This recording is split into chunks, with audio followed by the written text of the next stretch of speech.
हमारी कहानी झांगयांग यूनिवर्सिटी में होती है, जहां हमारा नायक शेन, जो दूसरी पीढ़ी का अमीर बच्चा है, अपनी सुपरकार से बाहर निकलता है और सबके सामने अपनी दौलत का प्रदर्शन करता है। वह न केवल शान से आता है, बल्कि वह विश्वविद्यालय की दूसरे वर्ष की देवी से भी डेटिंग कर रहा है, जो फ्लाइट अटेंडेंट क्लास की है। दर्शक विश्वास नहीं कर सकते कि शेन, जिसने अभी अभी अपना कॉलेज शुरू किया है, पहले से ही इतनी प्रसिद्ध सुंदरता के साथ जुड़ गया है। स्वाभाविक रूप से जब कोई धनी और आकर्षक होता है तो उनके पास साथी चुनने में पहला अधिकार होता है। शेन के मामले में यह सिर्फ पहला अधिकार नहीं है, उसके पास तो लगभग एकाधिकार है। कई प्रथम वर्ष की सुंदरियां उस पर फिदा हैं और साधारण छात्र सोचते हैं कि वे कॉलेज के दौरान अकेले रहेंगे। आखिरकार कौन नहीं चाहेगा कि वह दूसरे पीढ़ी के अमीर बच्चे को डेट करे।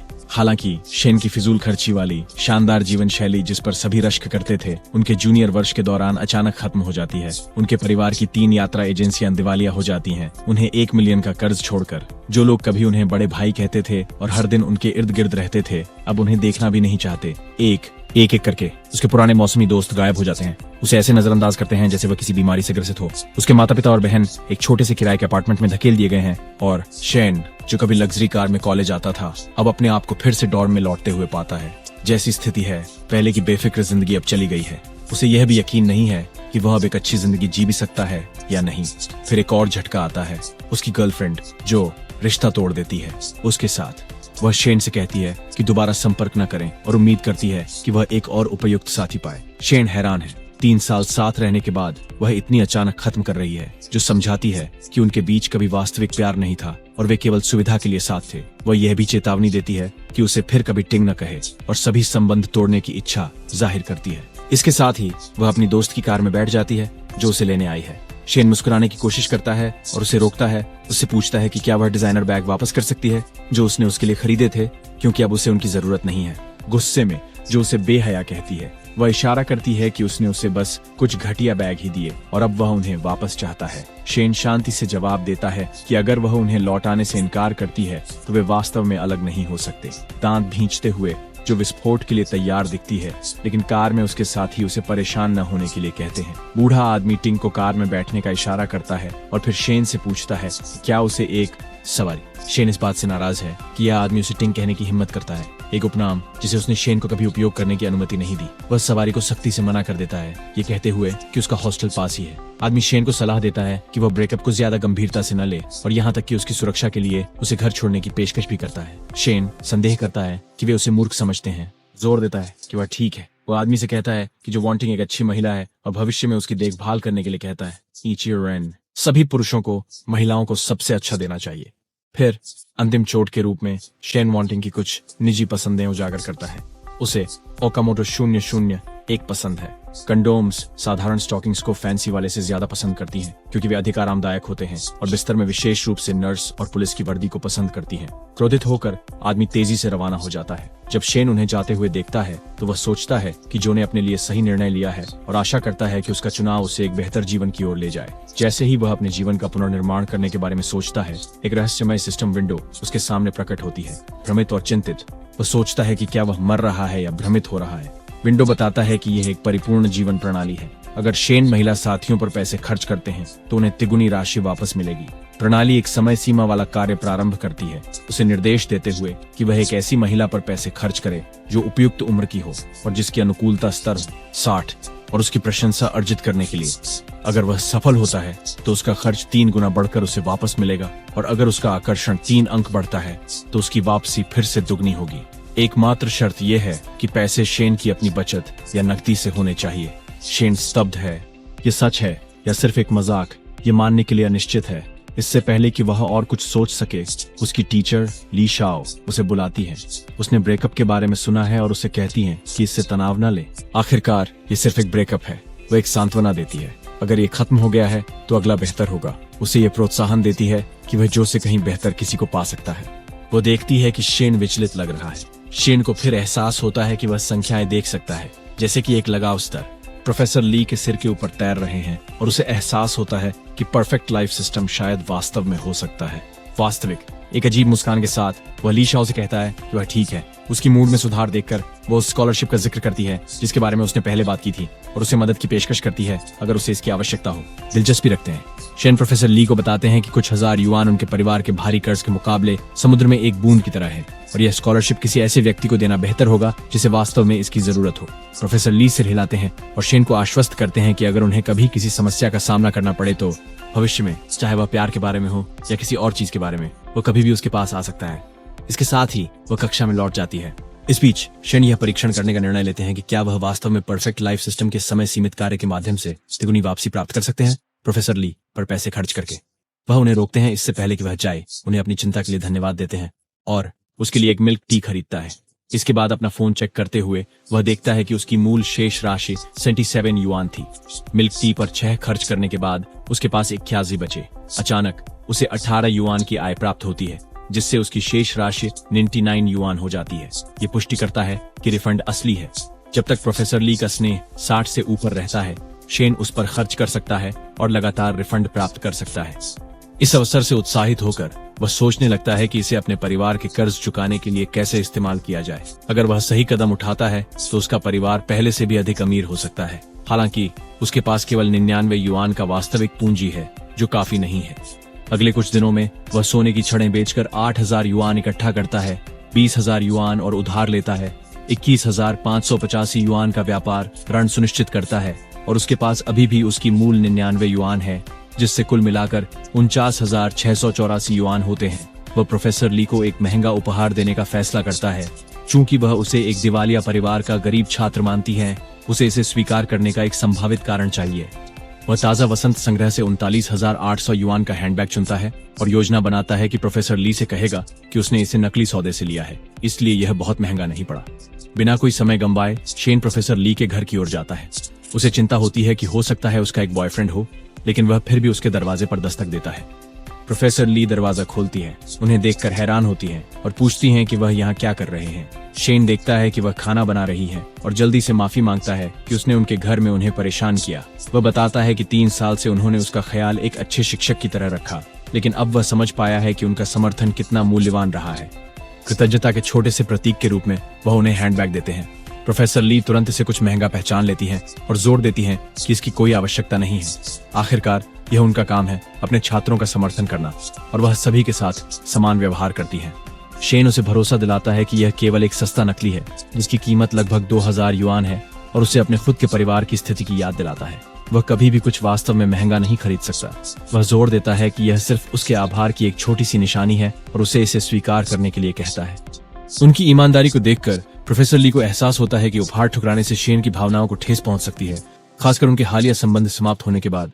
अंततः वह स्वीकार कर लेती हैं और शेन से कहती हैं कि वह छुट्टी पर या उसके जन्मदिन पर एहसान लौट आएंगी। अचानक स्टोव पर फ्राई जलने लगी। प्रोफेसर ली जल्दी से रसोई में दौड़ती हैं और शेन को अंदर आने का निमंत्रण देती हैं। उसे रात के खाने के लिए रुकने के लिए कहती हैं। शेन इस मौके का फायदा उठाना चाहता है, लेकिन वह विनम्रता से पूछता है कि क्या उनके बॉयफ्रेंड को उसके रुकने से कोई ऐतराज होगा। उसे भी प्रोफेसर ली के पास रहना है ताकि उसकी पसंद बनाए रखी जा सके और सिस्टम से ज्यादा रिफंड अर्जित किए जा सके। ठीक उसी समय शेन के फोन पर 119,400 युआन की जमा राशि दिखाई देती है। 29,800 युआन के बैग के लिए उनकी 3 गुना वापसी। लागत घटाने पर उसने लगभग 80,000 युआन का लाभ कमाया है। हालांकि शेन ने पहले भी इतना पैसा खर्च किया है, खुद से इसे कमाना बिल्कुल अलग महसूस होता है। सोच में डूबा वह चौंक जाता है जब प्रोफेसर ली लौटकर कहती हैं कि खाने के लिए बैठ जाएं। वह अपने आप को संभालता है और अनौपचारिक रूप से पूछता है कि क्या उनका बॉयफ्रेंड भी उनके साथ शामिल होगा। हैरानी से प्रोफेसर ली जवाब देती हैं कि उनका तो कोई बॉयफ्रेंड है ही नहीं। उस क्षण वह अपनी रसोई की एप्रन निकालने के लिए संघर्ष करती है। शेन मदद करने की पेशकश करता है, लेकिन प्रोफेसर ली विनम्रता से कहती हैं कि इसकी आवश्यकता नहीं है। वह जोर देकर कहता है कि वह इसे तुरंत ठीक कर देगा। अचानक प्रोफेसर ली शियाओ की छोटी बहन ली मेंग दिखाई देती है और चिल्लाती है, तुम दोनों क्या कर रहे हो? घबराकर शेन पीछे हट जाता है और जल्दी से समझाता है कि वे कुछ गलत नहीं कर रहे थे। प्रोफेसर ली मुस्कुराते हुए अपनी बहन से पूछती हैं कि वह इतनी देर से घर क्यों आई है। फिर शेन को ली मेंग से एक छात्र के रूप में परिचित कराती हैं। शेन ने अजीब तरीके से ली मेंग का अभिवादन किया, लेकिन वह ठंडा जवाब देती है कि उसे बातचीत करने का मन नहीं है। अचानक हुए तनाव को समझते हुए शेन जल्दी से प्रोफेसर ली की ओर मुड़ता है और दावा करता है कि वह आने से पहले ही खा चुका था, इसलिए वह कैंपस वापस जा रहा है। प्रोफेसर ली भ्रमित होकर उसे याद दिलाती है कि वह कुछ समय पहले ही डिनर के लिए बैठने वाला था। हालांकि ली मेंग बीच में ही बोलती है, अपनी बहन को चेतावनी देती है कि यह लड़का सही नहीं है। प्रोफेसर ली अपनी बहन की चिंता को खारिज कर देती है, इस पर जोर देते हुए कि शेन बस उनका छात्र है और उसे खाने के लिए बैठने का निमंत्रण देती है। जैसे ही शेन जाता है, वह सोचता है कि अपनी सिस्टम रिफंड्स जारी रखने के लिए उसे अगली बार किस पर खर्चा करना चाहिए। उनकी शिक्षिका के साथ उनका संबंध सिर्फ एक छात्र शिक्षक का है। वह बिल्कुल जो वांटिंग जैसी नहीं है जो सिर्फ पैसे के पीछे थी। इस बारे में सोचते हुए शेन का सामना उसके रूममेट लाओ हुआंग से होता है, जो नाराज दिखता है। शेन उससे पूछता है कि क्या हुआ और लाओ हुआंग बताता है कि उसकी देवी फांग मिनहुई, जो अंतर्राष्ट्रीय व्यापार विभाग की सबसे सुंदर दूसरे वर्ष की छात्राओं में से एक है, ली जुनपेंग के साथ फिल्म देखने गई थी। शेन को याद आता है कि लाओ हुआंग का फांग मिनहुई के लिए प्यार हमेशा एक तरफा रहा है। उन्होंने कभी बात नहीं की या कोई वास्तविक संबंध नहीं था। शेन के चेहरे की अभिव्यक्ति देखकर लाओ हुआंग उस पर मजाक बनाने का आरोप लगाता है, लेकिन शेन उसे यकीन दिलाता है कि वह ऐसा नहीं कर रहा। वह धीरे से लाओ हुआंग को याद दिलाता है कि फांग मिनहुई जैसी कोई उसके पहुंच के बाहर है। तभी वे फेंग मिनहुई और उसकी दोस्त को देखते हैं। लाओ हुआंग राहत की सांस लेता है, ये जानकर कि फेंग मिनहुई सिर्फ ली जुनपेंग के साथ फिल्म देखने गई थी। वे होटल नहीं गए थे। लाओ हुआंग को इतनी मेहनत करते देखकर शेन चुपचाप चिंता करता है कि उसका दोस्त एक लड़की के पीछा करते हुए अपनी सारी गरिमा खो रहा है। वह संदेह करता है कि चीजें उसके लिए अच्छी तरह से समाप्त होंगी, लेकिन जब शेन करीब आता है, उसकी फांग मिनहुई की ओर नजर देखिए, वो चौंक गया है। उसके सिद्धांत प्रोफेसर ली से भी ज्यादा सख्त हैं। इस बीच फांग मिनहुई का दोस्त शेन की ओर इशारा करते हुए कहता है कि हाल ही में उसकी प्रेमिका ने उसे छोड़ दिया है। उसे याद आता है कि सेमेस्टर की शुरुआत में उनके बेसिक ट्रेनिंग के दौरान उसने मिनहुई को शेन के करीब जाने या उसे ड्रिंक्स खरीदने के लिए प्रोत्साहित किया था। हालांकि अब उसे अफसोस होता है कि उसने सुझाव दिया कि आमतौर पर अमीर लड़के जैसे कि उनके पास खराब रवैया होते हैं। जब किसी के पास बहुत पैसा हो तो थोड़ा घमंड करना समझ में आता है, लेकिन कहा जाता है कि शेन की अकड़ उसके परिवार के दिवालिया होने के बाद भी वैसी ही रही। वह अनुमान लगाती है कि शायद यही वजह है कि उसकी प्रेमिका उसे छोड़ गई। दूरी से शेन देखता है कि मिनहुई के लिए उसका स्नेह स्तर शुरू में काफी उच्च है और वह खुश है कि उसे शायद कोई ऐसा मिल गया है जो उसके बारे में अच्छा सोचता है, संभावित रूप से उसके सिस्टम के माध्यम से अधिक लाभ ला सकता है। हालांकि अचानक अफवाहों के बारे में पता चलने पर उसकी स्नेह भावना घट जाती है। शेन को एहसास होता है कि वह केवल खड़े रहकर नहीं देख सकता, उसे तेजी से कदम उठाने की जरूरत है। वह अपने रूममेट लाओ की तरफ मुड़ता है। हुआंग, शेन पूछता है कि अगर शेन और फांग मिनहुई साथ हो गए तो क्या उसे बुरा लगेगा। ये जानकर कि शेन के पास अब वह धन या स्पोर्ट्स कार नहीं है जो पहले थी, लाओ हुआंग सिर्फ कंधे उचकाकर कहता है कि उसे कोई फर्क नहीं पड़ता। जब तक मिनहुई ली जानपेंग के साथ नहीं है, वह किसी के साथ भी डेट कर सकती है। प्रोत्साहित होकर शेन तुरंत मिनहुई के पीछे जाते हैं, इस मौके को पकड़ने के लिए दृढ़ संकल्पित।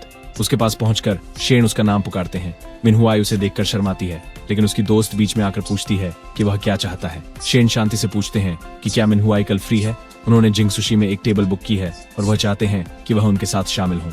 मिनहुई की दोस्त आश्चर्यचकित है, ये कहते हुए कि जिंग सुशी एक जापानी रेस्तरां है जहां एक भोजन की कीमत एक व्यक्ति के लिए 1000 युआन से अधिक हो सकती है। शेन बताते हैं कि वह सिर्फ यही उम्मीद कर रहे हैं कि मिनहुई उनकी बहन के लिए जन्मदिन का उपहार चुनने में उनकी मदद कर सकती है, और उनसे कहते हैं कि अगर वह उपलब्ध है तो अगले दिन दोपहर तक उन्हें बता दें। वह अपने डोर्म लौट जाते हैं। उनके जाने के बाद मिनहुई अपनी सहेली से पूछती है कि क्या यह ठीक है कि उसने एक दिन ली जनपेंग के साथ बस एक फिल्म देखी थी और फिर अगले दिन शेन युआन के साथ डिनर पर जाना है। उसकी दोस्त जोर देती है कि इसमें कोई गलती नहीं है, ये सिर्फ डिनर और एक टहलने भर है, कोई बड़ी बात नहीं। इसके अलावा जिंग सुशी का खाना बहुत अच्छा है। वह बताती है कि यद्यपि शेन थोड़े घमंडी लगते हैं, लेकिन वह कम से कम सुंदर हैं, जबकि ली जनपेंग के पास केवल उसके परिवार का पैसा है। अगर शेन का परिवार आर्थिक रूप से संभल जाता है तो वह आसानी से ली जनपेंग को पीछे छोड़ देंगे। अंत में मिनहुई सहमत हो जाती है। अगले दिन वह शेन के साथ जिंग सुशी में डिनर के लिए जाती है। खाने के दौरान मिनहुई धीरे से उसके परिवार की वर्तमान वित्तीय परेशानियों का जिक्र करती है। कहती है कि उसे इतना खर्च करने की जरूरत नहीं है। शेन उसे चिंता न करने को कहता है। अच्छे खाने के लिए कभी कभी खर्च करना उचित है। इसके बाद मिनहुई पूछती है कि उसने अचानक उसे डिनर पर क्यों बुलाया। क्या ये वास्तव में जन्मदिन का उपहार चुनने में मदद के लिए है या कोई और कारण है? घबराए हुए शेन उसे आश्वस्त करते हैं कि यह कोई बड़ी बात नहीं है। वो उसे डिनर पर ले जाना चाहते थे, लेकिन कभी सही मौका नहीं मिला। पहले तो संतुष्ट मिनहुई का स्नेह स्तर फिर से रहस्यमय तरीके से गिरने लगता है। ये महसूस करते हुए शेन जल्दी से विषय बदल देता है। वह उसे याद दिलाता है कि कैसे बेसिक ट्रेनिंग के दौरान वो उसे अक्सर पेल आती थी और वे रात में देर तक वीचैट पर बात करते थे, और वो उन बेफिक्रे दिनों को मिस करता है। उस समय को याद करते हुए मिनहुई का उसके प्रति लगाव तेजी से बढ़ता है। 40 मिनट बाद डिनर अंत होता है और शेन 2774 युआन का बिल चुकाता है। राहत की बात है कि मिनहुई का स्नेह स्तर फिर से काफी बढ़ जाता है। मिनहुआई को विश्वास नहीं होता कि उसका मासिक बजट केवल 3000 युआन है। फिर भी इस एक भोजन ने उसके खर्च का लगभग 1 महीने का बजट ले लिया है। वह याद करती है जब वह ली जेनफेंग के साथ फिल्म देखने गई थी तो उसने पहले स्कूल की कैफेटेरिया में खाने की जिद की और वास्तविक रेस्टोरेंट जाने का अगली बार का वादा किया। उसके परिवार की समृद्धि के बावजूद वह कितना कंजूस है।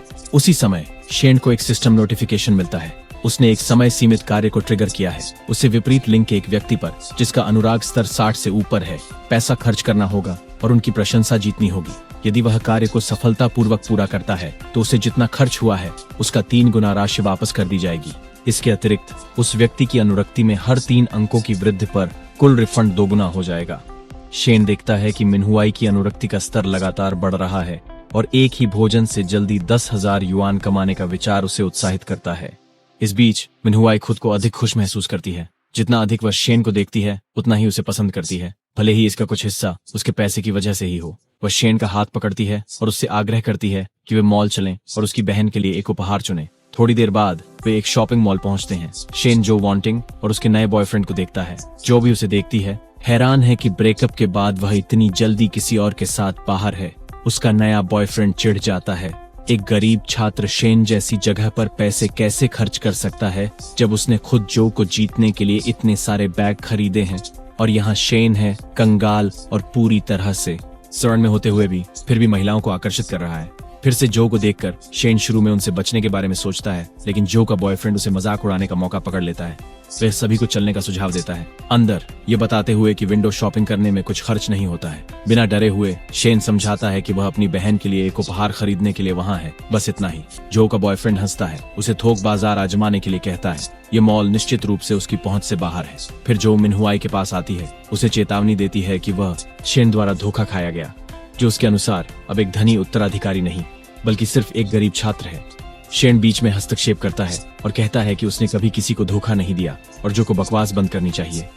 जो का बॉयफ्रेंड आगे आता है और शेन से कहता है कि उससे इस तरह बात ना करे, उसे याद दिलाते हुए कि हर कोई जानता है कि शेन का परिवार दिवालिया हो गया है, इसलिए यह दिखावा करने की कोई जरूरत नहीं कि वह अब भी अमीर है। शेन घृणा से मन ही मन ध्यान देते हैं कि ये दोनों वाकई एक दूसरे के योग्य हैं। अचानक शेन को सिस्टम से एक और समय सीमित कार्य मिलता है। उसे विपरीत लिंग के ऐसे व्यक्ति पर पैसे खर्च करने होंगे जिसकी अनुकूलता स्तर 60 से अधिक हो, और अन्य लोगों की नकारात्मक भावनाओं को बढ़ाना होगा। अन्य लोगों की नकारात्मक भावनाओं में हर 5 अंकों की वृद्धि के लिए सीधे उसके कारण प्रणाली उसके उस विपरीत लिंग व्यक्ति पर खर्च की गई राशि को 2 गुना कर देगी। यह नया कार्य मूल रिफंड कार्य के साथ जोड़ा जा सकता है। शेन अपने भाग्य पर विश्वास नहीं कर सकता। वह उन्हें कुछ गरिमा छोड़ने के लिए तैयार था, लेकिन चूंकि वे उसे उकसाने पर तुले हुए हैं और अब प्रणाली ने यह कार्य जारी किया है, क्यों न मान लें। वह मिनहुआई का हाथ पकड़ता है और दुकान में अंदर जाता है। काले बालों वाली एक विक्रेता अपने सहकर्मी से शेन युआन की संभाल करने के लिए कहती है, समझाते हुए कि वह पहले नियमित ग्राहक हुआ करते थे, लेकिन सहयोगी विरोध करती हैं। वह एक दिवालिया पूर्व अमीर बच्चे की सेवा करने में कोई मतलब नहीं देखती। पिछली बार जब एक नकली उच्च वर्ग की महिला आई थी, उसने उन्हें यहाँ वहाँ घुमाया, सब कुछ चखा और बिना कुछ खरीदे चली गई। वह फिर से ऐसा नहीं सहना चाहती। बस तब जो वांटिंग एक लग्जरी बैग चुनती है और अपने बॉयफ्रेंड जून से भुगतान करने के लिए कहती है, ये सुनिश्चित करते हुए कि शेन देखे। काले बालों वाली सेल्स सहयोगी तुरंत जो वांटिंग की सेवा करती है, जबकि दूसरी सहयोगी निराशा में देखती रहती है। उसे यकीन नहीं हो पाता कि सभी उच्च खर्च करने वाले ग्राहक हमेशा उसकी सहयोगी के पास क्यों जाते हैं, जबकि उसे तथाकथित मुश्किल ग्राहकों के साथ रहना पड़ता है। पहली सेल्स सहयोगी जो वांटिंग की उत्कृष्ट पसंद की सराहना करती है। इस बीच शेन मिनहुआई से कहता है कि पैसे की चिंता न करें और वह चुन लें जो वह सोचती है कि उसकी बहन को पसंद आएगा। मिनहुआई एक स्टाइलिश उच्च गुणवत्ता वाले बैग की ओर इशारा करती है जिसे वह निश्चित है कि उसकी बहन को बहुत पसंद आएगा।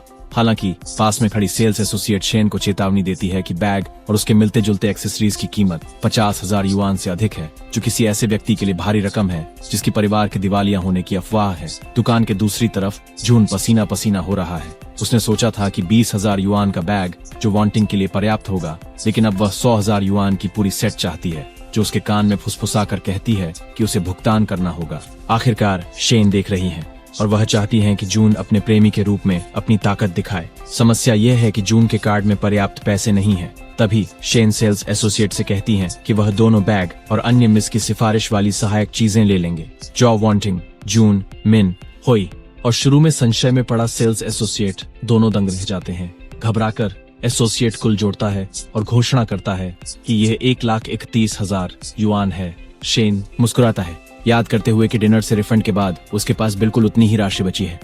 वह अपना कार्ड थमाकर पूरी राशि का भुगतान कर देता है। बिक्री सहयोगी बहुत खुश है। उसने कभी उम्मीद नहीं की थी कि गरीब श्रीमान शेन एक ही बार में 1,30,000 युआन से अधिक की वस्तुएं खरीदेंगे, इतनी बड़ी बिक्री करेंगे।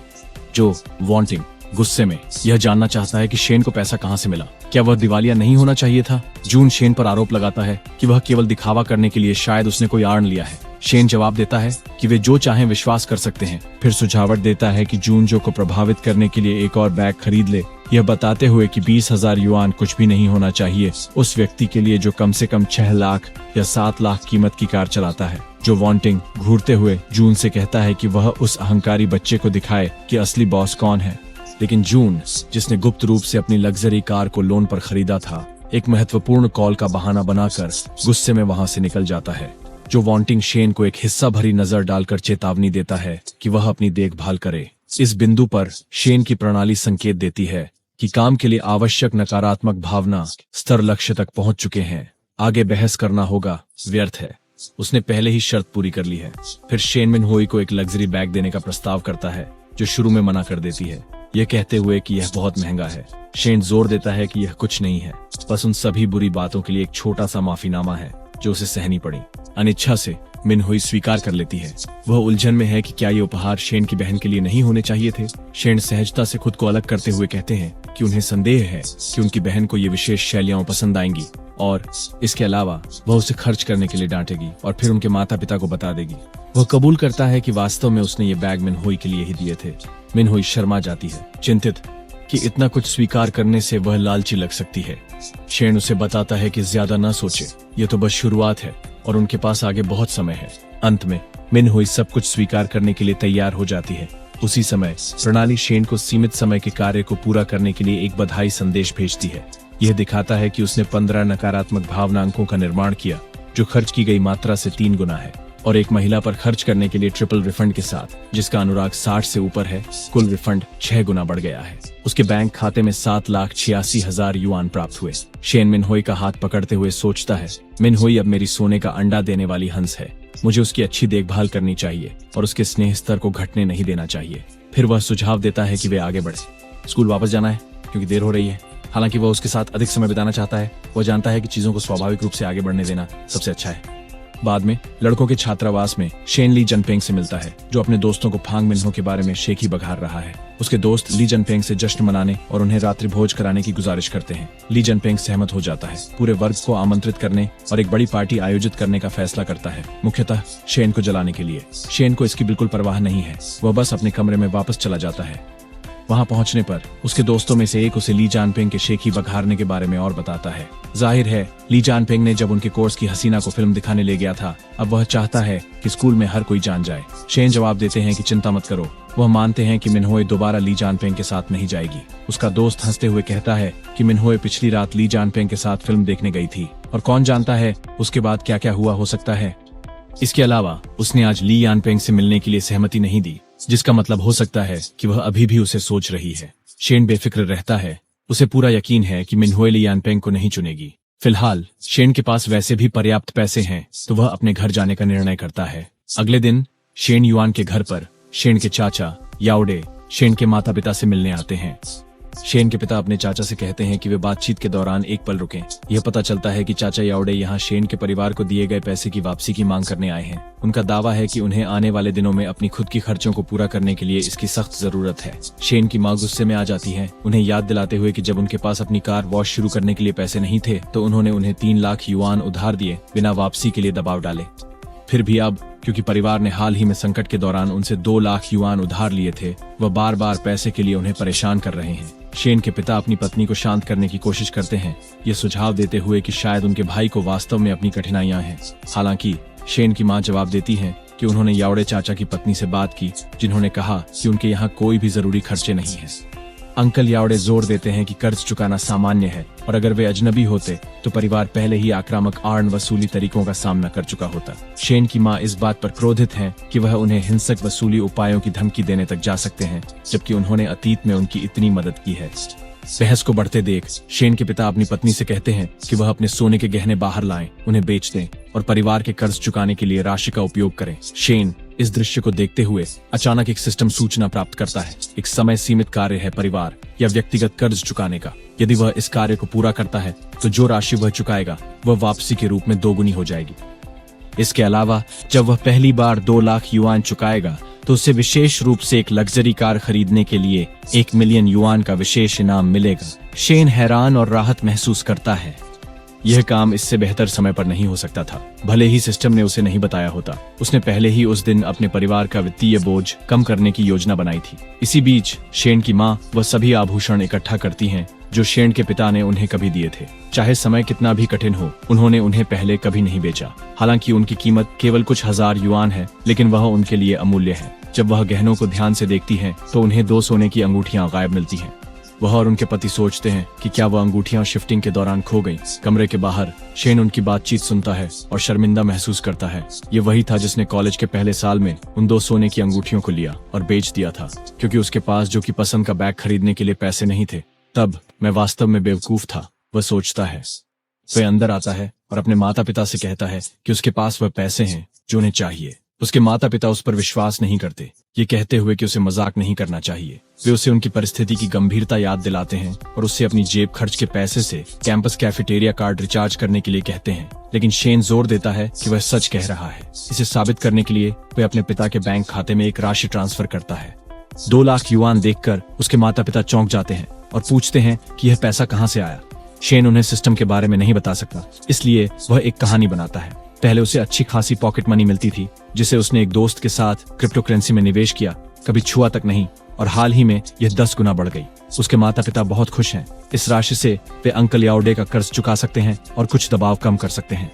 वे पैसा अंकल याओडे को देते हैं और शेन की मां गुस्से में उसे जाने के लिए कहती हैं, यह जोड़ते हुए कि बेहतर होगा कि उनके परिवार अब और निकट संपर्क में न रहें। अंकल याओडे आश्चर्यचकित होते हैं कि उन्होंने इतनी जल्दी उनका पैसा कैसे चुका दिया। सोचते हैं कि कहीं शेन का परिवार फिर से समृद्धि की ओर तो नहीं बढ़ रहा। लेकिन आज के उनके व्यवहार के साथ उन्हें एहसास होता है कि भविष्य में उनके साथ शायद कभी मेल नहीं रहेगा। सिस्टम का समय सीमा वाला कार्य पूरा करने के बाद शेन को तुरंत उसका इनाम मिलता है, 4 लाख युआन, 1 मिलियन युआन, विशेष रूप से एक कार के लिए, जिससे कुल मिलाकर उसके बैंक खाते में 21,86,356 युआन हो जाते हैं। वह मुस्कुराते हैं, सोचते हैं कि भले ही वह नई कार के लिए अलग रखे गए 10 लाख युआन को छोड़ दें, उनकी कुल संपत्ति 10 लाख युआन से ज्यादा हो गई है। और इसी दौरान उन्होंने अपने माता पिता को कठिन समय से गुजरने में मदद की। उसे पता है कि उसके परिवार के कर्ज अभी भी कहीं नहीं चुकाए गए हैं। भले ही वह अपनी सारी बचत दे दे, तब भी यह काफी नहीं होगा। सबसे अच्छा उपाय यही है कि वह अपनी पूंजी का उपयोग करके और अधिक पैसा कमाए। फिलहाल वह केवल 2 लाख युआन अपने पिता को देता है। जब शेन पूछता है कि क्या उन्हें तुरंत और पैसे की जरूरत है, तो उसकी माँ कहती है कि अन्य कर्ज दबाव में नहीं है। उसके पिता 50,000 युआन की मांग करते हैं और शेन ऐसा ही करता है, थोड़ी विडंबना के साथ याद करते हुए कि वह अपने पापा से भी इसी तरह पैसे मांगा करता था। स्कूल लौटते समय शेन अप्रत्याशित रूप से प्रोफेसर ली से टकरा जाता है। वह पूछता है कि वह कैंपस के बाहर क्यों है, और वह बताती हैं कि उस दोपहर कोई क्लास नहीं है, इसलिए वह ताजी हवा के लिए बाहर गईं। शेन मौके का फायदा उठाते हुए उन्हें डिनर के लिए निमंत्रण देता है, अधिक प्रणाली आय अर्जित करने की उम्मीद में, लेकिन देखता है कि वह अकेली नहीं है। उसकी छोटी बहन ली मेंग उसके साथ है। ली मेंग शेन को ठंडा गुस्से में घूरती है, जो उसे परेशान कर देता है। ये समझते हुए कि वह उसकी प्रतिद्वंद्वी जैसी लगती है, शेन जल्दी से माफी मांगता है, ये दावा करते हुए कि उसे परिसर में तत्काल काम है। ली मिंग अपनी बहन से कहती है कि वह आदमी स्पष्ट रूप से छुपे हुए इरादे रखता है, लेकिन प्रोफेसर ली इसे नजरअंदाज करती है, ये कहकर कि भले ही उसके इरादे हों, वह उन्हें स्वीकार नहीं करेंगी। जैसे ही शेन वापस जाता है, वह पसीने से तरबतर होता है। उसे याद आता है कि पहले जो वॉन्टिंग के साथ एयर कंडीशन कार में घूमना कितना आरामदायक होता था। फिर उसे याद आता है कि सिस्टम ने उसे विशेष 1 मिलियन युआन कार फंड आवंटित किया था। इसे उपयोग न करना महान सिस्टम का अपमान होगा, वह सोचता है और तुरंत मिनहुई को कॉल करता है। पूछता है कि क्या वह उसके साथ कारें देखने जाएगी। वह सहमत हो जाती है। उसे बताती है कि वह उस दोपहर फ्री है। उसकी दोस्त उसे छेड़ते हुए कहती है कि क्या वो लोग पहले ही कार खरीदारी करने जा रहे हैं, और सोचती है कि क्या वे रात साथ बिताएंगे। मिनहुई शर्मा जाती है, जोर देकर कहती है कि वे अभी एक आधिकारिक जोड़ी भी नहीं है। उसकी दोस्त इसे हंसी में उड़ा देती है, कहती है कि इससे कोई फर्क नहीं पड़ता। मिनहुई भाग्यशाली है कि उसने एक हैंडसम अमीर व्यक्ति को पाया है। लड़का और यह केवल समय की बात है, इससे पहले कि वे आधिकारिक तौर पर डेटिंग करें। शर्मिंदा होकर मिन हुई अपनी दोस्त से मजाक करना बंद करने के लिए कहती है। 1 घंटे बाद एक उच्च स्तरीय कार डीलरशिप पर शेन और मिन हुई कार देखने पहुंचते हैं। एक सेल्समैन आता है और पूछता है कि किस मॉडल में उनकी रुचि है। सेल्समैन तुरंत मिन हुई को पूर्व जूनियर स्कूलमेट के रूप में पहचान लेता है। मिन हुई को भी वह याद आता है, चिन यांग, जो उसके पीछे हाई स्कूल में पढ़ा था। चीन यांग उसे उत्साहपूर्वक अभिवादन करता है, फिर शेन की ओर मुड़कर पूछता है कि वह कौन है। शेन खुद को मिन हुई का सहपाठी बताता है। चीन यांग शेन को ठंडे ढंग से अभिवादन करता है और पूछता है कि उसे कौन सी कार में रुचि है। शेन डीलरशिप के M9 लग्जरी सेडान की ओर इशारा करता है, उसे करीब से देखना चाहता है। सेल्समैन कहता है कि वे प्रदर्शन मॉडल को देख सकते हैं और अगर चाहें तो अंदर बैठ सकते हैं, लेकिन अंदर से चिन यांग चिढ़ा हुआ है। बेस M9 5 लाख युआन से शुरू होता है और फी के साथ यह 6 लाख से अधिक है। ये आदमी ऐसा कपड़े पहनता है कि साफ तौर पर वह अमीर नहीं है। यहाँ एक लड़की को सिर्फ दिखावा करने के लिए लाना, मेरे समय की बर्बादी। मिन हुई को देखते हुए किन यांग सोचते हैं, वह अब भी उतनी ही खूबसूरत है जितनी पहले थी। मेरी हाई स्कूल देवी, लेकिन अब मैं अलग हूँ। मैं यहाँ एक उत्कृष्ट सेल्समैन हूँ जो महीने में 10,000 युआन से अधिक कमाता हूँ और 2 लाख युआन की एक और चलाता हूँ। महिलाएं व्यावहारिक होती हैं, मेरे जैसा आदमी ही वास्तव में अच्छा साथी है। फिर वह मिन हुई को रात के खाने के लिए आमंत्रित करने की कोशिश करता है, पूछता है कि क्या वह उस शाम को खाली है। मिन हुई असहजता से मना कर देती है, कहती है कि उसके अन्य योजनाएं हैं। इस बीच शेन, जो कार के अंदरूनी हिस्से की जांच कर रहे हैं, पूछते हैं क्या वे टेस्ट ड्राइव की व्यवस्था कर सकते हैं। बाधित होने पर परेशान किन यांग कठोरता से माफी मांगते हैं और झूठ बोलते हैं कि बॉस टेस्ट कार ले गए हैं, इसलिए आज टेस्ट ड्राइव का कोई तरीका नहीं है। शेन हैरान होते हैं, याद करते हैं कि उन्होंने प्रवेश के पास एक M9 देखी थी। अगर किन यांग इसे नहीं कर सकते तो शेन कहते हैं कि उन्हें किसी और को भेजें जो यह कर सके। वह कार से बाहर निकलते हैं और रिसेप्शनिस्ट से शिकायत करते हैं, किसी अन्य विक्रेता का अनुरोध करते हुए। एक सुंदर महिला जिसका नाम चेन्ना है धीरे से आती है और पूछती है कि वह कैसे मदद कर सकती है। इसी बीच चिनयांग का एक साथी उससे उस लड़के के बारे में पूछता है जिसे उसने चेन्ना के पास भेजा था। चिनयांग गुस्से में कहता है कि वह अपनी समय महज एक छात्र पर बर्बाद नहीं करना चाहता, कोई जो महंगे कपड़े भी नहीं पहने हैं, जो दावा करता है कि वह M9 खरीदना और इसे टेस्ट ड्राइव करना चाहता है। क्या यह हास्यास्पद नहीं है? वह हंसता है। उसका सहयोगी चेतावनी देता है कि यदि छात्र सच में कार खरीदने का इरादा रखता है तो किन यांग को उसे नजरअंदाज करने का पछतावा हो सकता है, लेकिन किन यांग सिर्फ मुस्कुराता है, ये बताते हुए कि ऐसा कोई मौका नहीं है। उसने पहले भी बहुत दिखावा करने वालों को देखा है, एक गरीब व्यक्ति जो एक खूबसूरत लड़की को सिर्फ ध्यान खींचने के लिए लाता है। अन्यत्र चेन्ना शेन के लिए टेस्ट ड्राइव की व्यवस्था करती है। वह कार की विशेषताओं और प्रदर्शन को विस्तार से समझाती है, लेकिन शेन वास्तव में नहीं सुन रहा है। वह उसकी सुंदरता और काया की प्रशंसा करने में व्यस्त है। वह मिन हुई से भी अधिक शानदार लग रही है। उसी समय के साथ शेन को ऑटो उद्योग में अफवाहें याद आती हैं कि सेल्सवुमन पुरुष ग्राहकों के साथ डील्स बंद करने के लिए किस हद तक जाती हैं। वह सोचता है कि क्या चेन्ना के पास पहले से ही कोई शुगर डैडी है। शेन की आत्मविश्वासी ड्राइविंग को देखते हुए चेन्ना पूछती है कि क्या वह पहले से ही M9 की विशेषताओं से परिचित है और उसका लगभग बजट क्या है। शेन बस पूछता है कि क्या कोई यूनिट उपलब्ध है, वह आज ही गाड़ी घर ले जाना चाहता है। हैरान होकर चेन्ना बताती है कि अभी उनके पास स्टॉक में कोई नहीं है। हालांकि एक अन्य शाखा में हाल ही में एक ऑर्डर रद्द हुआ था क्योंकि ग्राहक की वित्तीय समस्याएं थीं और वे उस कार को 1 सप्ताह के भीतर यहाँ ला सकते हैं। शेन सहमत होता है और उसे ऑर्डर देने के लिए कहता है, जिससे चेन्ना चौंक जाती है। 6 लाख युआन से अधिक की कार और वह इसे एक टेस्ट ड्राइव के बाद खरीद लेता है बिना कीमत पूछे। वह सोचने लगती है कि कहीं वही तो नहीं है जो छुपा हुआ देवदूत है, ग्राहक है या उसके कुछ अन्य उद्देश्य हैं। फिर चेन्ना शेन को शोरूम में बैठने के लिए आमंत्रित करती है और बताती है कि उसे केवल 50,000 युआन जमा राशि का भुगतान करना है, जबकि वह अनुबंध लेकर आती है। फिर कागजी कार्रवाई पूरी होने के बाद वह स्टोर लौटती है। किन यांग उसे देखता है और हंसते हुए पूछता है कि सौदा कैसा रहा। चेन्ना कहती हैं कि ग्राहक ने कार खरीद ली है। किन यांग घबराकर जिद करता है कि आदमी सिर्फ धमकी दे रहा है, जब भुगतान करने का समय आएगा वो गायब हो जाएगा। उसका सहयोगी भी संदेह में लगता है, लेकिन चेन्ना स्पष्ट करते हैं कि श्री शेन नकद में भुगतान करने का इरादा रखते हैं। दोनों आदमी हैरान हैं और किन यांग का साथी विश्वास नहीं कर सकता कि किन यांग ने इतनी बड़ी बिक्री हाथ से जाने दी। सभी कागजात पूरे करने के बाद चेन्ना शेन को दस्तावेज देती हैं और उनसे कहती हैं कि अगर उन्हें कोई समस्या हो तो कभी भी संपर्क करें। वह उसे राइड की पेशकश भी करती है, लेकिन मिन हुई विनम्रता से मना कर देती है, कहती हैं कि वे टैक्सी लेंगे। चेन्ना थोड़ी देर के लिए परेशान होकर महसूस करती है कि शायद उसने शेन की गर्लफ्रेंड को जरूरत से ज्यादा ध्यान देकर नाराज कर दिया है। फिर भी वह शेन का उसके खरीद के लिए धन्यवाद करती है और उन्हें शुभकामनाएं देती है। शेन और मिन हुई डीलरशिप से निकलते हैं और विश्वविद्यालय की ओर वापस जाते हैं। रास्ते में शेन मिन हुई से पूछता है कि वह क्या खाना पसंद करेगी। जब वह केवल चुपचाप सिर हिलाती है तो वह उसे चिढ़ाते हुए पूछता है कि क्या वह नाराज है या जल रही है। मिन हुई से इनकार करते हुए लाल हो जाती है, लेकिन उसके चेहरे की भावनाएं उसके भावनाओं को प्रकट करती हैं। शेन हंसते हुए समझाते हैं कि उनका चेन ना के साथ संबंध केवल एक विक्रेता और ग्राहक का है, इससे अधिक कुछ नहीं। मिन हुई अभी भी संदेह से बताती है कि वह कितनी खुशी से उसके साथ बात कर रहे थे, उसके सोशल मीडिया मोमेंट्स देख रहे थे, और इसी तरह शेन बताते हैं कि यह बस एक आदत है। जब भी वह किसी नए व्यक्ति को जोड़ते हैं तो उनके मोमेंट्स देखते हैं। मिन हुई अपनी जलन के कारण शर्मिंदा कहती है कि अगली बार ऐसा न करे। भले ही वह और शेन आधिकारिक रूप से एक रिश्ते में नहीं है, उसे अजीब तरह से स्वामित्व वाली भावना होती है। उसे पता है कि उसकी उदार जीवन शैली अन्य महिलाओं को आकर्षित करेगी, और अगर वह उसे अपने पास रखना चाहती है तो उसे बांधने का कोई तरीका खोज लेना चाहिए।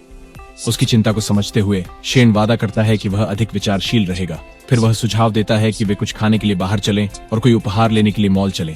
वह कहता है कि अगर उसे पैसे कमाने हैं तो उसे खर्च भी करना चाहिए। मिन हुई जिद करती है कि उसे उसके लिए कुछ खरीदने की जरूरत नहीं है, उसे याद दिलाते हुए कि उसने कल ही उसे 2 बैग खरीदे थे। वह सोने की खोदने वाली के रूप में नहीं दिखना चाहती। शेन केवल मुस्कुराते हैं, उसे बताते हुए कि लड़कियों के लिए कई बैग होना बहुत सामान्य है। एक हफ्ते में 7 दिन होते हैं तो क्यों न विविधता होनी चाहिए। इसके अलावा जितना वह खर्च करते हैं उतना ही वह कहते हैं कि किसी न किसी तरह वह कमा लेंगे। वे पास के एक कैफे में रुकने का निर्णय लेते हैं। शेन पूछते हैं कि मिन हुई को गर्म या ठंडा पेय चाहिए। मिन हुई शर्माती हैं, सोचती हैं कि क्या वह अप्रत्यक्ष रूप से उनके महीने के दिनों के बारे में पूछ रहे हैं। घबराकर वह कहती हैं कि उन्हें एक आइस्ड कॉफी चाहिए।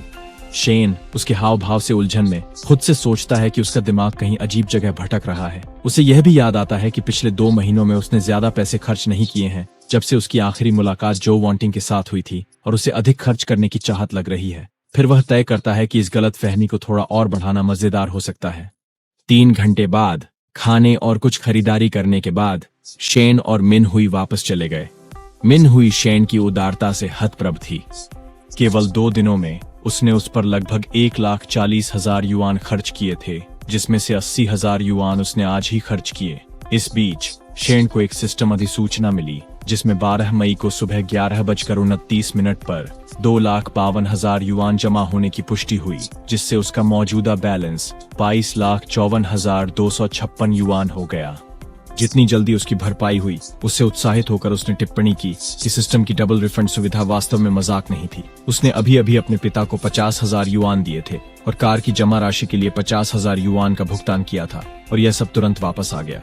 हालांकि उसके खाते में मौजूद 21,70,000 युआन अंततः कार की शेष राशि के लिए उपयोग होंगे। लगभग 6 लाख युआन को घटाने के बाद भी उसके पास खर्च करने के लिए 16 लाख से अधिक युआन बचेंगे।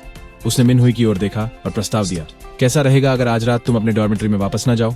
मिन हुई मुस्कुराई और सहमत हो गई। आधे घंटे बाद वे ग्रैंड मैग्नाइट होटल में चेक इन कर चुके थे। जब शेन स्नान कर रहे थे, मिन हुई अपनी रूममेट लिंग लिंग को अपनी अनुपस्थिति कैसे समझाएंगी, इस पर वह शर्मिंदा महसूस कर रही थी। वह यह सोच रही थी कि ईमानदार हो या नहीं। क्या उसे कहना चाहिए कि वह शेन युआन के साथ थी? कुछ देर बाद शेन शॉवर से निकला और पूछा कि क्या वह तैयार है। खुद को दोषी महसूस करते हुए मिन हुई ने लिंग लिंग को एक संदेश भेजा कि वह उस रात डॉर्म नहीं लौटेगी। अगर कोई पूछे तो वह कह देगी कि वह रिश्तेदारों से मिलने गई थी। उसके बाद शेन ने मिन हुई के साथ करीबी होने की कोशिश की और जल्दी ही वे अंतरंग हो गए। आधा घंटा बाद मिन हुई ने सोचा, ये इतना डरावना नहीं है जितना लिंग लिंग ने चेतावनी दी थी। शेन भी हैरान था कि मिन हुई ने कितनी आसानी से प्रतिक्रिया दी। उसे बहुत अच्छा लगा, लेकिन वह थक गया था, ये महसूस करते हुए कि उसने 2 महीने से व्यायाम नहीं किया था और वह फिट नहीं था। मिन हुई हालांकि अभी भी रोमांटिक मूड में थी और वह फिर से जाना चाहती थी। घबराकर शेन ने बहाना बनाया कि उसे अधिक आराम की जरूरत है, लेकिन मिन हुई ने न को स्वीकार नहीं किया।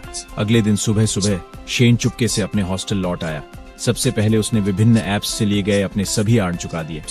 उसके आश्चर्य के लिए सिस्टम ने उन आर्न भुगतानों को भी वापस कर दिया। आर्न ऐप्स और क्रेडिट कार्ड के बीच उस पर कुल 52,000 युआन का कर्ज था। फिर वह 1 लाख युआन था जो वह ली युहांग को देना था। जब शेन के परिवार का दिवालियापन हो गया था, उसके अधिकांश तथाकथित दोस्त गायब हो गए थे, लेकिन बिना किसी झिझक के ली युहांग ने उसे उसकी जरूरत के समय में वित्तीय सहायता की पेशकश की थी। तभी शेन के रूममेट ने पूछा कि वह पिछली रात कहाँ था और कहा कि उसे क्लास ग्रुप चैट चेक करना चाहिए। जाहिर तौर पर ली जानपेंग उस शाम सभी सहपाठियों को एक डिनर के लिए आमंत्रित कर रहा था।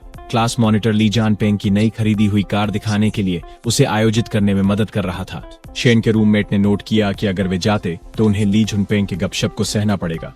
अगर वे नहीं जाते तो वे अपनी 200 युआन की क्लास फीस खो देंगे। शेन ने जवाब दिया कि उसे जाने में कोई दिलचस्पी नहीं है, ली जुनपेंग को दिखावा करने वाला कहते हुए। अचानक सिस्टम ने एक समय सीमित कार्य का संकेत दिया। मेजबान को विशेष रूप से निवेश के लिए 1 मिलियन युआन प्राप्त होगा, जिसे 1 सप्ताह के भीतर खर्च करना होगा। इनाम, किसी भी व्यावसायिक गतिविधि से होने वाली सभी आय को दोगुना कर दिया जाएगा। शेन मुस्कुराए, यह सोचते हुए कि व्यापार संबंधी कार्य सही समय पर आया है। वह सोच रहे थे कि अपने खाते में पैसे के साथ क्या करना है, और उसे अपने माता पिता को यह दिखाने के लिए एक वैध आय का स्रोत चाहिए था कि वह अच्छा कर रहा है। उसने सोचा कि वह ली युहांग के बार में निवेश कर सकता है, जो मरम्मत के तहत था, और इस प्रक्रिया में कुछ मजा भी ले सकता है। इसलिए उसने ली युहांग को संदेश भेजा, स्थान पूछा और पुष्टि की कि वह उस रात उनके साथ जुड़ जाएगा। बाद में नानजिंग रेस्टोरेंट के निजी ड्रैगन लाउंज में शेन के कुछ पुराने दोस्त ली युहांग के साथ इंतजार कर रहे थे। लिन गुआंग्याओ ने पूछा कि वे और किसका इंतजार कर रहे थे, और काले सूट और चश्मे में एक अन्य व्यक्ति शिए हैजिए ने कहा कि सभी महत्वपूर्ण भाई पहले ही आ गए हैं। झाओ झेंग ने कहा, महत्वपूर्ण लोग कभी देर से नहीं आते। इस बात पर सहमति जाहिर करते हुए मुस्कुराते हुए ली युहांग ने उन्हें धैर्य न खोने के लिए कहा और मेज पर रखे फलों और स्नैक्स की ओर इशारा किया। शेन युआन का इंतजार करते हुए खुद सेवा करने की याद दिलाई। लिन गुआंग्याओ ने शेन के परिवार की दिवाला प्रक्रिया का जिक्र करते हुए भौहें तरेरी और पूछा कि उन्होंने उसे क्यों बुलाया, क्योंकि वह अब उनके दायरे में नहीं है। ली युहांग ने बेपरवाही से हाथ लहराते हुए लिन गुआंग्याओ से कहा कि वह अपनी खुद की चिंता करे, ये याद दिलाते हुए कि वह आज रात का खर्चा उठा रहे थे। किसी और को शिकायत करने का कोई अधिकार नहीं था। वैसे भी, उसने कहा, शेन युआन मेरा आजीवन मित्र है, यह अलग है। ये सुनकर लिन गुआंग्याओ पीछे हट गए और चुपचाप अपनी ध्यान तश्तरी पर रखे नाश्ते की तरफ मोड़ लिया। फिर लिन गुआंग्याओ ने अपने चचेरे भाई जी हैजिए की तरफ मुड़कर पूछा, तुमने नहीं कहा था कि तुम्हारी गर्लफ्रेंड आज रात आ रही है? वह अभी तक क्यों नहीं आई? शे हैजिए ने जवाब दिया, वह ट्रैफिक में फंसी हुई है, वह लगभग 10 मिनट में यहाँ होगी। लिन गुआंग्याओ अंदर ही अंदर गुस्सा हो रहा था। उसने सोचा, मेरे कजन का परिवार हमेशा हमारे ऊपर निर्भर रहा है। अगर यह नहीं होता, मेरे लिए उनके पास यहाँ होने का हक भी नहीं होता। लेकिन ना जाने कैसे मेरे चचेरे भाई के पास ये अद्भुत गर्लफ्रेंड है, खासकर उस तंग स्कर्ट और सफेद ब्लाउज में। वह ऐसी ऑफिस की मोहनीयता है जिसे कोई भी आदमी मना नहीं कर सकता। वे तो शादीशुदा भी नहीं है, तो शायद मेरे लिए भी एक मौका हो सकता है। तभी शेन पहुंचे और सभी से उन्हें इंतजार कराने के लिए माफी मांगी। ली युहांग ने पूछा कि उन्हें इतना समय क्यों लगा, और शेन ने समझाया कि टैक्सी ड्राइवर भारी ट्रैफिक में फंस गया था और सबसे भीड़भाड़ वाले क्षेत्रों से होकर गया। ये सुनकर ली युहांग ने शेन से कहा कि उसे एक शिकायत दर्ज करनी चाहिए। फिर लिन गुआंग्याओ ने व्यंग्यात्मक रूप से शेन के टैक्सी से आने पर टिप्पणी की, ये बताते हुए कि कैसे बाकी सभी अपनी खुद की लग्जरी कारों में आए थे, जबकि उसके पास कथित तौर पर एक निजी ड्राइवर था। वह मुस्कुराया, शेन के परिवहन के चुनाव का मजाक उड़ाते हुए। उसी समय जी हाईजी के प्रेमिका अंदर आईं, और शेन के आश्चर्य की बात यह थी कि वह कोई और नहीं बल्कि चेन न थी, जो सेल्स प्रतिनिधि थीं, जिनसे शेन ने अपनी कार खरीदते समय मुलाकात की थी। उन्होंने भी यातायात के कारण देर होने के लिए माफी मांगी। खड़े होकर शे हाईजे ने उसे समूह से याओ याओ डीलरशिप में एक सेल्स प्रतिनिधि के रूप में परिचित कराया, जोड़ते हुए कहा कि अगर किसी को कार खरीदने में रुचि है तो वे उससे संपर्क कर सकते हैं। अंदर से वह काफी गर्व महसूस कर रहा था, सोचते हुए कि वह उनमें से अधिकतर से अमीर है और उसकी गर्लफ्रेंड भी ज्यादा खूबसूरत है। चेन ना ने शेन को पहचान लिया कि वे वही ग्राहक हैं जिसने एक दिन पहले ही कार खरीदी थी, लेकिन क्योंकि शेन ने उसे नहीं बुलाया, उसने यह दिखावा किया कि यह उनकी पहली मुलाकात थी। 4 लाख। कुछ मिनट बाद जब हर कोई बैठ गया, ली युहांग ने घोषणा की कि वह जो बार खोल रहे हैं उसे अपग्रेड करना चाहते हैं, क्योंकि वे सभी अच्छे हैं। दोस्तों, उसने सोचा कि क्या कोई उसके साथ निवेश करने के लिए रुचि रखेगा ताकि व्यवसाय को बढ़ाया जा सके। अनुमानित लागत 24 लाख युआन थी और वह 7 लाख युआन के निवेश के बदले 30% शेयर छोड़ने के लिए तैयार था। उसने पूछा कि क्या कोई रुचि रखता है। कमरे में खामोशी छा गई। कोई भी उत्सुक नहीं लग रहा था कि निवेश करें, विशेषकर जब उन्हें अपनी राशि वापस मिलने का भरोसा नहीं था। लिन गुआंग्याओ ने चुपचाप सोचा कि ली परिवार सालाना करोड़ों कमाता है। ली युहांग को दूसरों से मात्र 7 लाख युआन के निवेश की आवश्यकता क्यों होगी, जब तक कि उसके पिता ने कुछ असफल उपक्रमों के बाद उसे धन देना बंद नहीं कर दिया हो। जेहुइजे जानते थे कि 7 लाख युआन जुटाने में कम से कम 2 साल लग जाएंगे, और तीसरा दोस्त केवल मुफ्त भोजन के लिए आया था, निवेश के लिए नहीं।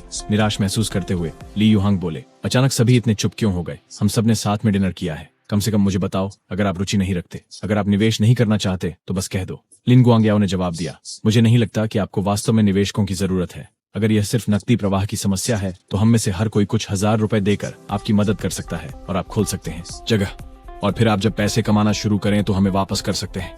बाकी सब ने सहमति में सिर हिलाया, और जोड़ा के बीच में साझेदार बनना उनके लिए वैसे भी उचित नहीं होगा।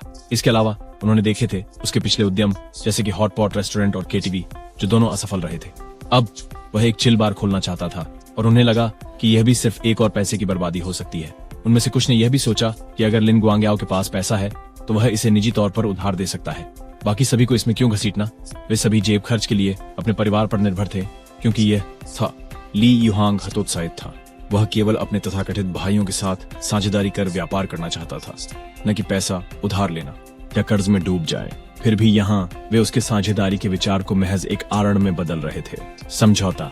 ये तथाकथित भाई, खासकर लिन गुआओ, उसने कड़वी मुस्कुराहट के साथ महसूस किया, वे सिर्फ मुझसे खाना और शराब का फायदा उठाते हैं। जब साथ में पैसा कमाने की बारी आती है तो वे पीछे हट जाते हैं। अंत में उसने कहा, यदि किसी की दिलचस्पी नहीं है तो इसे भूल जाओ। लिन गुआओ ने कंधे उचकाए। निवेश और भागीदारी के बारे में बात करना बेकार है। चलो बस खाते पीते और मौज करते हैं। इसी बीच शेन ने उन सभी को चुपचाप देखा। उसे पहले से ही पता था कि ये तथाकथित दोस्त दिखावटी हैं। उनकी असलियत तब देखी जब उसका खुद का परिवार दिवालिया हो गया था। वह सोच रहा था कि इतना सच्चा इंसान जैसे ली युहांग क्यों ऐसे लोगों पर अपनी उम्मीदें टिकाए हुए हैं जो अपने माता पिता के पैसों पर निर्भर पैरासाइट्स हैं और जब तक उन्हें सीधा फायदा न हो किसी की मदद नहीं करते। ली युहांग ने स्पष्ट रूप से निराश होकर सभी से कहा कि वे जो चाहें कर सकते हैं। वह घर जा रहा था। बस फिर शेन ने कहा, अगर तुम्हें 7 लाख युआन की जरूरत है तो मैं निवेश कर सकता हूँ। शेन के ऑफर से सभी आश्चर्यचकित थे। लिन गुआओ ने उपहास पूर्वक हंसते हुए कहा, मजाक मत करो, हम तुम्हें काफी समय से जानते हैं, इसलिए हम तुम्हारे परिवार की स्थिति से वाकिफ हैं। दिखावा करने की जरूरत नहीं है। औरों में से एक शेन के पास आया और उसने सुझाव दिया कि वह बाथरूम जाए, अपना चेहरा धो ले और अपना दिमाग साफ करे, और जोर देकर कहा कि ली शाओ। ली युहांग बकवास के मूड में नहीं था। शिहाइज ने भी शेन को सलाह दी, मैं तुमसे बड़ा हूँ और मेरे पास अधिक अनुभव है। तुम्हें अपनी सीमा में रहकर काम करना चाहिए।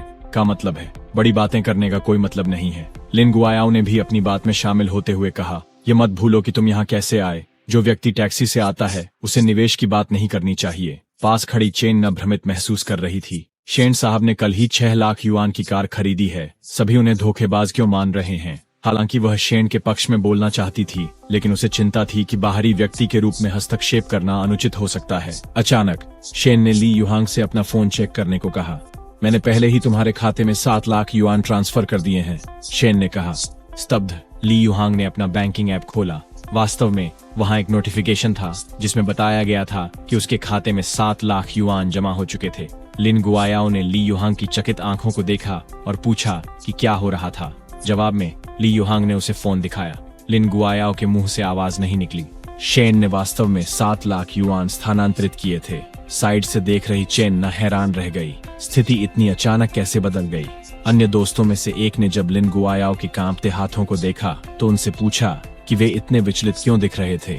कांपती आवाज में लिन गुआओ ने कहा कि उन्हें घर पर कुछ जरूरी काम है और उन्हें तुरंत जाना होगा। अरे क्या हो रहा है? शेहेगे ने पूछा। अभी भी उलझन में थे, लेकिन लिन गुआओ ने उन्हें दखल न देने को कहा और यहाँ तक कि सुझाव दिया कि उन्हें भी घर जाना चाहिए, ये कहते हुए कि उनके चाचा और चाची उन्हें ढूंढ रहे थे। जब जी हैगे ने कहा कि उन्होंने कॉल नहीं किया था, लिन गुआओ और भी परेशान हो गए। मेरा कजिन तो स्थिति की गंभीरता भी नहीं समझ सकता। यह सोचकर कि बहस करना बेकार है, वह जल्दी में चला गया, मन ही मन बड़बड़ाते हुए कि आज रात शेन ने सारा ध्यान आकर्षित कर लिया। एक और दोस्त ने भी ली युहांग के फोन पर संदेश देखा और महसूस किया कि मामला कितना गंभीर है। हाँ, और यह तय किया कि सबसे अच्छा यही है कि चला जाए। एक एक करके बाकी भी उसी का अनुसरण करने लगे। तभी जाकर शिहागे को अंततः एहसास हुआ कि कुछ बड़ा हुआ है, लेकिन वह फिर भी पूरी तरह से नहीं समझ पाया। चेन्ना ने उसे सलाह दी कि वहां से निकलने के लिए कहा तो उसने अनिच्छा से मान लिया। बाहर शिहाग ने चेन्ना से कहा, तुम्हें कैसे पता चला कि वे ट्रांसफर रिकॉर्ड देख रहे थे? तुमने तो मैसेज भी नहीं देखा था। चेन्ना कुछ देर के लिए झिनकी, फिर समझाया। कल श्री शेन ने नकद में 6 लाख से अधिक युआन में एक M9 खरीदा, तो उनका आज रात 7 लाख युआन निवेश करना मुझे बिल्कुल भी आश्चर्यचकित नहीं करता। शिहागे चकित हो गए। क्या आप मजाक कर रहे हैं? मैं गंभीर है, चेन्ना ने उत्तर दिया। मेरे फोन में खरीद का अनुबंध प्रमाण के रूप में है। स्थिति का गलत आकलन करने पर ध्यान देते हुए शिहागे ने माफी मांगी, लेकिन फिर शिकायत की, अगर तुम्हें पता था कि वह अमीर है तो तुम्हें मुझे पहले बताना चाहिए था। चेन्ना ने उसे घूरा। आज मैंने सही से जान लिया कि तुम किस तरह के व्यक्ति हो। मुझसे दोबारा कभी संपर्क मत करना। इसके साथ ही वह बाहर निकल गई। इस बीच बार में टेबल पर ली युहांग ने शेन की ओर मुड़कर कहा, अगर मुझे पता होता कि तुम इतने अमीर हो तो मैं यह बैठक नहीं करता। उन लोगों के साथ ये पूरी तरह से समय की बर्बादी थी। शेन ने सिर हिलाया। नहीं, यह जरूरी था। अब आप देख सकते हैं कि उनमें से कौन विश्वसनीय है। मजेदार के लिए वे ठीक हो सकते हैं, लेकिन गंभीर मामलों के लिए आप उन पर भरोसा नहीं कर सकते। उसके बाद शेन ने बार के कॉन्सेप्ट के बारे में पूछा। भले ही मैं सिर्फ एक अल्पसंख्यक शेयर धारक हूँ, मैं योजना में मदद करना चाहता हूँ, उन्होंने कहा। आभारी होकर ली युहांग ने अगले 30 मिनट सजावट के विचारों और परिचालन योजनाओं पर चर्चा करने में बिताए। शेन के सुझावों की सूझबूझ से प्रभावित होकर उन्होंने कहा, तुमने सचमुच कॉलेज में अपना समय बर्बाद नहीं किया, तुम्हारी व्यापारिक दृष्टि बहुत ही रोचक है। शेन मुस्कुराया। ये मेरी व्यावसायिक क्षमता है, लेकिन हमारे दोनों की कक्षाएं हैं और हम यहाँ हर समय नहीं रह सकते, इसलिए हमें एक सक्षम प्रबंधक की आवश्यकता होगी जो दैनिक संचालन संभाले। 1 घंटे बाद शेन को चेन से एक संदेश मिला, ना जिन्होंने उसे सूचित किया कि उसकी आरक्षित कार डीलरशिप पर पहुंचने वाली है। वह शुक्रवार को शेष राशि का भुगतान करने और कार लेने आ सकता है। शेन ने उसे चिंता न करने के लिए कहा और पूछा कि क्या वह अगली रात खाली है। उन्होंने कहा कि उनके पास कार के बारे में कुछ विशेष प्रश्न हैं जिन पर वह व्यक्ति में चर्चा करना चाहते हैं। चेन न सोच में पड़ गई कि मिस्टर शेन क्या तक वह कार की जानकारी के लिए इतनी जल्दी मिलने की क्यों चाहता है। इस बीच शेन ये सोच रहे थे कि वह अपने सिस्टम के फायदों को अधिकतम कैसे कर सकते हैं। उनके पास फिलहाल केवल मिन्हवी ही उनकी पैसे की पेड़ के रूप में थी और रिफंड्स असीमित नहीं थे। अगर वह और खूबसूरत महिलाओं पर पैसे खर्च करते तो शायद उन्हें और रिफंड्स मिल सकते थे। चेन न सुंदर थी और उसका फिगर अविश्वसनीय था। क्यों न देखें कि वह उसमें निवेश कर सकते हैं और सिस्टम रिफंड भी प्राप्त कर सकते हैं। आगे का उस दिन चेन ना उस स्थान पर गई जो शेन ने उसे दिया था और इंतजार करने लगी, लेकिन शेन अभी तक नहीं आया था। अचानक एक वृद्ध व्यक्ति जो कुछ हद तक मूर्खतापूर्ण भाव के साथ उसके पास आए। वह उसके शाखा प्रबंधक श्री जंग थे, जिनकी प्रतिष्ठा उसके साथ फ्लर्टिंग करने की थी जब भी उन्हें मौका मिलता। उसे अकेला अपनी डीलरशिप की वर्दी में देखकर उसने तय किया कि यह सही अवसर है। उसने अपने सहकर्मियों से कहा कि वे कहीं और जाकर खाना खाएं। उसे और काम भी थे। आदमियों को पता था कि उसका मतलब क्या है। एक ने दूसरे से पूछा कि क्या उसे लगता है कि चिन्ना मिस्टर जेंग के प्रस्तावों का मनोरंजन करेगी, लेकिन दूसरे व्यक्ति ने कंधे उचकाते हुए कहा, वह उस तरह की व्यक्ति नहीं लगती। पहले ने जोर दिया, क्या किस तरह की लड़की यहाँ अकेले आती है? शायद उसने जानबूझकर ऐसा किया है ताकि वह उसे यहाँ पाए। पास ही बिना देखे जी हैजी खड़े थे, जिन्होंने उनकी बातचीत सुनी। इस बीच श्री जेंग चेन ना के पास पहुंचे और पूछा कि क्या वह अकेली है? अगर मैं आपके साथ शामिल हो जाऊं तो बुरा तो नहीं लगेगा, उन्होंने कहा। चेन ना ने माफी मांगते हुए कहा, मैं एक दोस्त का इंतजार कर रही हूँ श्री जेंग।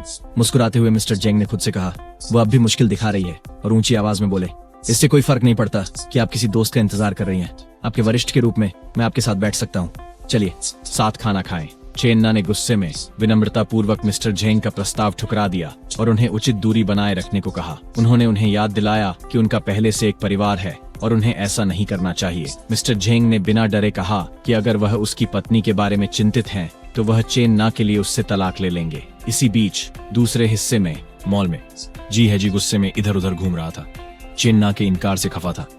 वो मुझे छोड़कर किसी और आदमी को कैसे चुन सकती है? वह सोचने लगा, मैं सालाना 4 लाख से 5 लाख युआन कमाता हूँ और मेरे पास 3 लाख से अधिक की कार है। मैं किसी से कम नहीं हूँ। फिर उसने देखा कि चेन्ना श्री जेंग के साथ बैठी हैं। हैरान होकर उसने सोचा, मुझे यकीन नहीं हो रहा कि मैं उस मोटे बूढ़े सुअर से हार गया। उनके पास पहुंचकर उसने चेन्ना पर चिल्लाया और उसे उसके पीठ पीछे अफेयर रखने का आरोप लगाया। चेन्ना ने भ्रमित होकर उसे बताया कि वह स्थिति को गलत समझ रहा है। मिस्टर जेंग भी हैरान थे, सोच रहे थे कि यह पागल आदमी कौन है, लेकिन इससे पहले कि कोई कुछ समझा पाता, गुस्से से भरे जी है जी ने मिस्टर जेंग के चेहरे पर घूंसा मार दिया। नाराज होकर मिस्टर जेंग ने जी का कॉलर पकड़ लिया और उसे वापस मारा। दोनों में जमकर मारपीट हुई, जिससे मॉल में लोग प्रभावित हुए। तभी शेन वहां पहुंचा और जी है जी को मिस्टर जेंग के साथ लड़ाई करते हुए देखा। वह मन ही मन राहत महसूस कर रहा था, सोचते हुए, अगर उस मोटे आदमी ने इसका सामना नहीं किया होता, अगर ऐसा नहीं होता तो शायद मैं ही इस समय जमीन पर पड़ा होता। शेन ने चेन्ना का हाथ पकड़ लिया और चुपचाप उसे वहां से ले गया। गाड़ी चलाते समय चेन्ना ने शेन को बताया कि वह केवल 2 हफ्तों से जी हैजी के साथ थी। उसी डिनर पर उसने उसकी असली प्रवृत्ति को पहचाना। सौभाग्यवश उसने उसी रात सब कुछ खत्म कर दिया। शेन ने सहमति जताई कि अच्छा हुआ उसने जल्दी ही उसका स्वभाव जान लिया, वरना बाद में पछताना पड़ता। चेन्ना ने आह भरी और कहा कि समस्या अभी खत्म नहीं हुई थी। मिस्टर जेंग जिनको मारा गया था, उनके बॉस, मुझे पता नहीं था कि उनके द्वारा बिना किसी स्पष्ट कारण के हमला किए जाने के बाद वह उसके साथ कैसा व्यवहार करेगा। शेन ने उसे बताया कि ऐसा बॉस उसकी वफादारी के योग्य नहीं है और उसे एक नई नौकरी खोजने की सलाह दी। हालांकि चेन्ना ने कहा कि यह इतना आसान नहीं था। नौकरियां खोजना मुश्किल था और नए स्टोर में जाने का मतलब था कि वह अपने वर्षों से बनाए गए ग्राहकों को खो देंगी। उसने स्वीकार किया कि वह बिक्री से थक गई थी और लंबे समय से उद्योग बदलना चाहती थी। आदर्श रूप से वो एक छोटा कैफे खोलेंगी। अगर वह अच्छा महसूस करती तो अधिक समय तक खोलेंगी, अगर नहीं तो वह जल्दी बंद कर देती।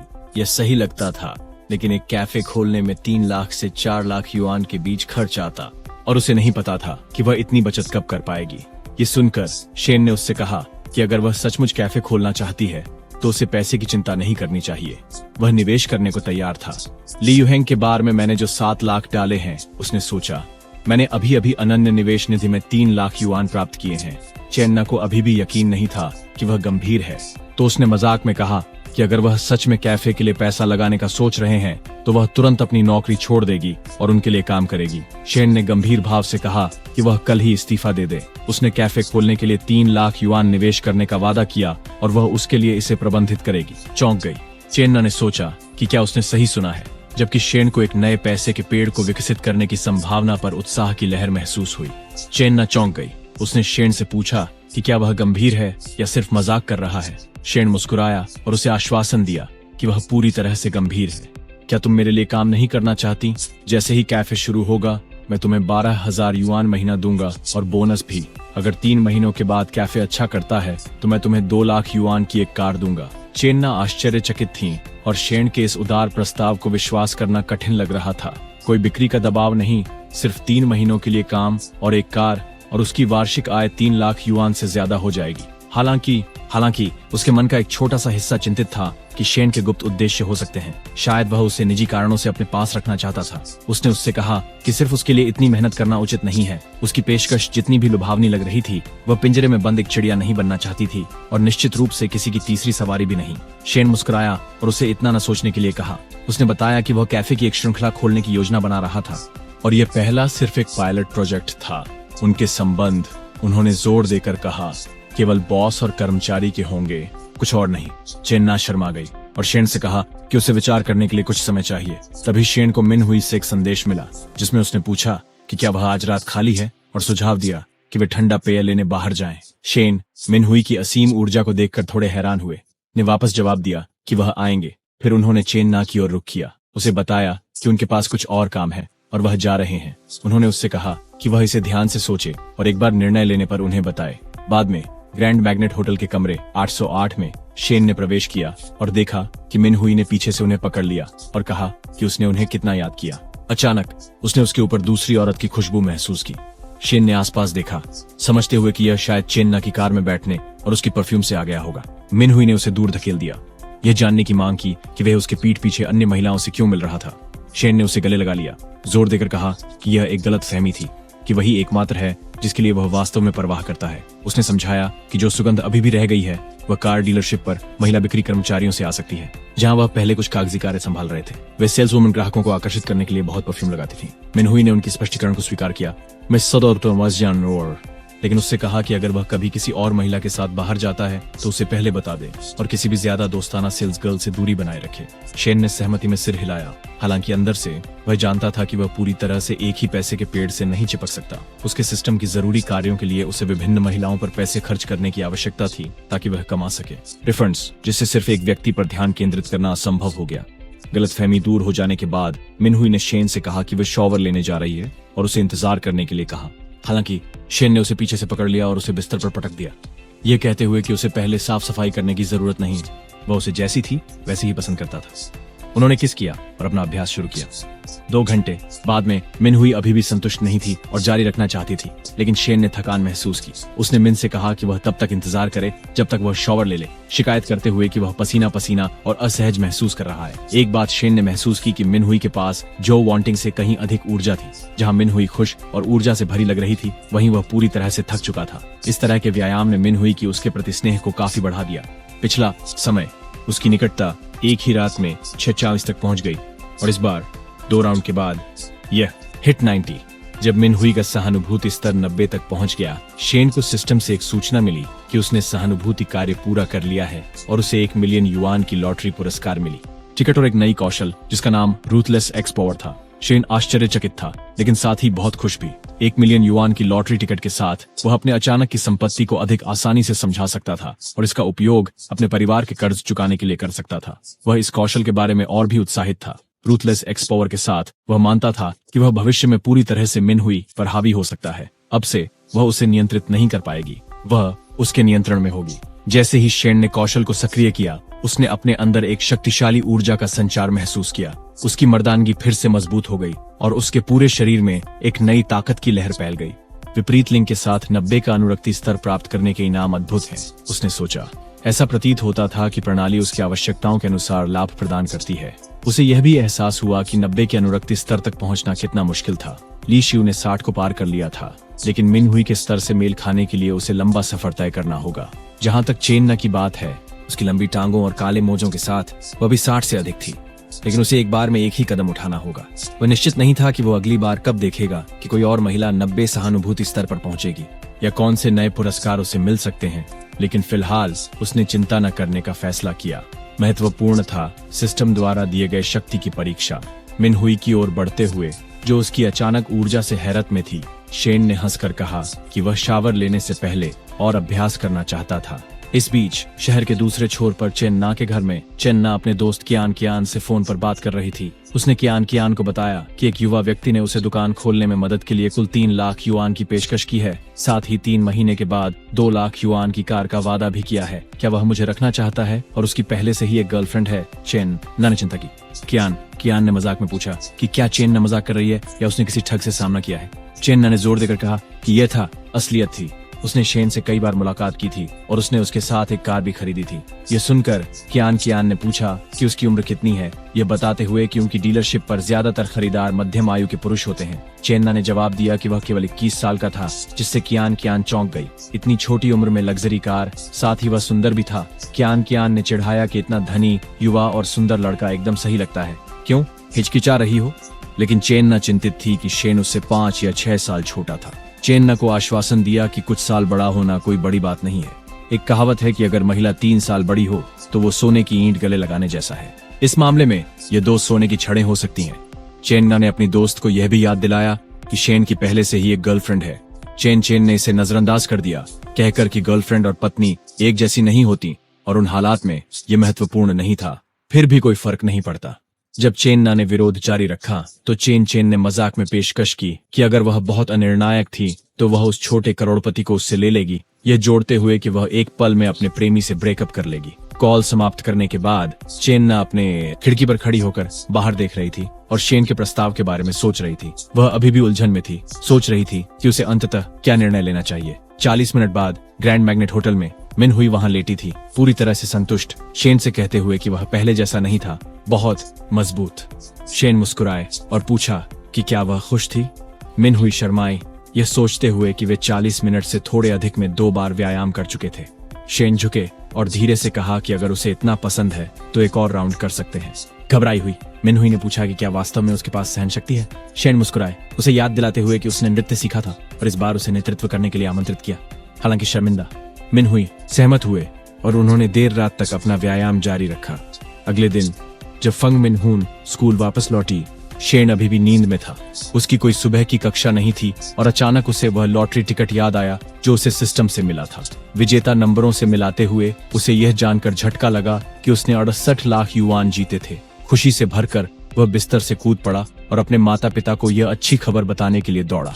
जब से परिवार दिवालिया हुआ था, वे संघर्ष कर रहे थे। जब वह घर पहुंचा, उसने दरवाजे पर अपनी मां को पुकारा। उसने पूछा कि वह क्यों चिल्ला रहा है और शेन ने जोर देकर कहा कि वह उसके पिता को लाए। उसे उनसे कुछ महत्वपूर्ण बात करनी थी। उसके पिता चिंतित थे कि शेन किसी मुसीबत में हो सकता है, लेकिन शेन ने चौड़ी मुस्कान के साथ कहा कि अब उनका परिवार अमीर है। उसने लॉटरी में 6.8 मिलियन युआन जीते हैं। उसके माता पिता संशय में थे कि पहले यह सोचकर कि वह सिर्फ अपने कर्जों को लेकर चिंतित था। उन्होंने उसे अपनी पढ़ाई पर ध्यान देने के लिए प्रेरित किया और आश्वासन दिया कि वे परिवार की वित्तीय समस्याओं का समाधान कर लेंगे। जवाब में शेन ने उन्हें टिकट और आधिकारिक जीत के नंबर दिखाए। उसके पिता ने ध्यान से जांचा और हैरान थे कि उन्होंने वास्तव में जैकपॉट जीता था। दोनों माता पिता पहले तो अवाक रह गए। इस पर विश्वास कर पाना मुश्किल था कि अचानक उनके पास 6.8 मिलियन युआन आ गए थे। शेन ने बताया कि 20% कर कटने के बाद भी उनके पास 5 मिलियन से अधिक बचेंगे। परिवार के कर्ज को चुकाने और उनके जीवन को बहुत बेहतर बनाने के लिए पर्याप्त था। उसकी माँ खुशी से भरकर बार बार उसका धन्यवाद करने लगी। आभारी थीं कि अब वे कर्ज से नहीं दबे हुए थे। उन्होंने सुझाव दिया कि उन्हें इस बड़ी किस्मत का जश्न मनाना चाहिए। शेन ने फिर समझाया कि स्नातक होने के बाद वह वास्तविक दुनिया का अनुभव प्राप्त करने के लिए अपना खुद का व्यवसाय शुरू करने की योजना बना रहे थे। उनके पिता ने इस विचार का समर्थन किया। शेन को सलाह दी कि व्यापार हो सकता है मुश्किल, लेकिन उसने उसे अपनी जवानी और पूंजी को समझदारी से इस्तेमाल करने के लिए प्रोत्साहित किया। उसने यह भी सलाह दी कि शेन कुछ पैसे बचाकर रखें यदि उसकी योजना के अनुसार उसका उद्यम नहीं चला।